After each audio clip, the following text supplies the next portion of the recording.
ఈరోజు రాష్ట్రం విడిపోయిన తర్వాత ఈ 3 సంవత్సరాల కాలంలో చంద్రబాబు నాయుడు గారి అసమర్థ పాలన, ఆయన పార్టీలో ఉన్న క్యాబినెట్ మంత్రుల దద్దమ్మ పాలన మనం కళ్ళారా చూస్తున్నాం.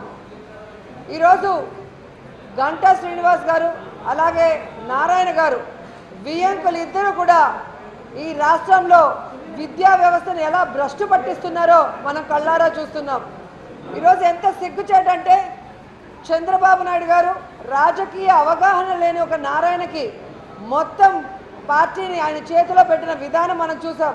ఈ రాజధాని భూములు లాక్కునే దగ్గర నుంచి మొన్న ఎమ్మెల్సీ ఎన్నికల్లో మరి ఎంపీటీసీలు జడ్పీటీసీలని గతంలో 2014లో ఎమ్మెల్యేలు ఎలక్షన్లో ఏ విధంగా కోట్లాది రూపాయలని ఆయన దగ్గర నుంచి తీసుకొని ఎలక్షన్స్ జరిపించారో దానికి కానుకగా ఈరోజు ఆయన దోచుకునే విధంగా ఆయన కాలేజీల్లో ఎంతమంది స్టూడెంట్స్ ఆత్మహత్యలు చేసుకున్నా కూడా ఎంక్వైరీలు కాకుండా అతన్ని ఎలా కాపాడుకుంటూ వస్తున్నాడో కూడా మనం కళ్ళారా చూస్తున్నాం. ఈరోజు గంటా గారికి నీతి నిజాయితీ సిగ్గు మానముంటే రాజీనామా చేయాల్సిన అవసరం ఉంది. ఎందుకంటే ఆయన మంత్రిగా విద్యాశాఖకి ప్రమాణం చేసిన రోజు నుంచి ఈ రోజు వరకు ఎన్ని కాలేజీల్లో ఎన్ని ఆత్మహత్యలు జరిగాయి, ఎన్ని అత్యాచారాలు జరిగాయి, వేటి మీద కూడా ఎంక్వైరీ చేయడం కానీ తప్పు చేసిన వాళ్ళని శిక్షించడం కానీ అలాగే విద్యా వ్యవస్థని ప్రక్షాళన చేసే విధంగా అడుగులు ముందుకు వేశాడా అంటే లేదండి. ఆ రోజు రిషితేశ్వరి గారు చనిపోయిన రోజు శ్రీమంత్ ఆడియో ఫంక్షన్కి వెళ్తాడు. కర్నూలులో అమ్మాయి సూసైడ్ చేసుకున్నప్పుడు అమెరికాలో విహారయాత్రలు చేస్తాడు.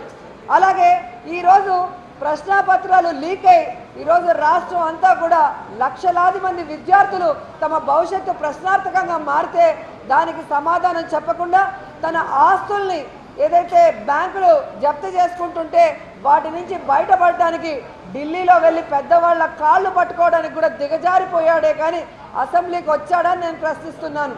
ఈరోజు నారాయణ గారు కానీ గంటా శ్రీనివాస్ గారు కానీ ఈ అసెంబ్లీ సెక్షన్లో 6వ తేదీ నుంచి జరిగినప్పుడు ఎన్ని క్వశ్చన్స్కి వీళ్ళు ఆన్సర్లు చెప్పారు, ఎన్ని రోజులు వీళ్ళు అసలు అసెంబ్లీకే వచ్చారు అంటే వారికి ఆ పదవులు ఎందుకు ఇచ్చారో చంద్రబాబు నాయుడు గారు ఆలోచించాల్సిన అవసరం ఉంది. ఎందుకంటే సాక్షాత్తు ముఖ్యమంత్రి చంద్రబాబు నాయుడు గారు ఉన్న చిత్తూరు జిల్లాలో పేపర్ లీక్ అయింది, కడప జిల్లాలో పేపర్ లీక్ అయింది, సాక్షాత్తు మంత్రి గారి నెల్లూరు జిల్లాలోనే నారాయణ గారు ఉండగానే పేపర్ లీక్ అయింది అంటే అనంతపూర్లో పేపర్ లీక్ అయింది. అలాగే గంటా గారి సొంత జిల్లాలో మరి ఏ విధంగా డిగ్రీ పేపర్ కూడా లీక్ అయిందో మనం చూస్తున్నాం. ఈరోజు తన ఇన్ఛార్జిగా ఉన్న కడపలో ఎమ్మెల్సీని కైవసం చేసుకోవడానికి అంత ఇంట్రెస్ట్